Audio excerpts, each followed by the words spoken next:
the smallest things can make the biggest impact.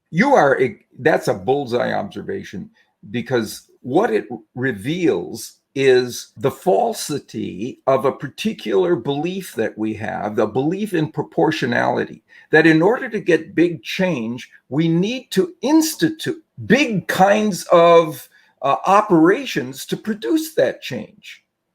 No. All we need to do is trigger the big tendencies, the big drives, the big motives that are already in us, and let that energy flow like you would flick a switch, which releases the power that exists inside that electrical system.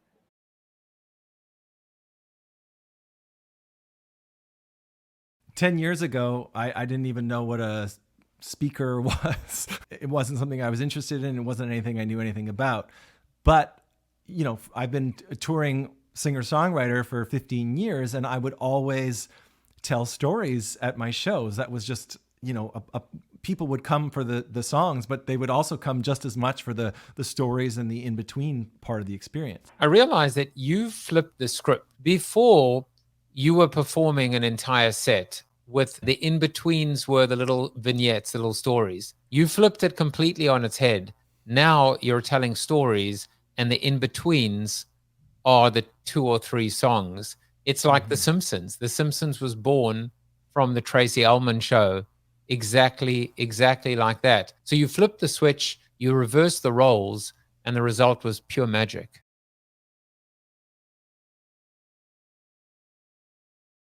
Yeah, well, this concept of drift, I didn't make it up, right? It was actually coined by Napoleon Hill in a book he wrote called Outwitting the Devil in 1938. The idea from the book was that so many people in life are drifting. That is, they're kind of letting society tell them what to do. They're not really living life intentionally, doing mindless activities, and not really going after those big things, following their dreams, seeking that happiness. Those people are in the grasp of the devil. And in the book, he has a conversation with the devil who basically shares all his secrets about how he takes over humanity by controlling the minds of all these people who are quote unquote drifting. And I think the modern version of that is so many people in their corporate careers never really thinking about what they truly want, or if they do, then they're too scared to really ever take any action to pursue it. The definition of hell is reaching the end of your life and meeting the man or the woman that you could have become.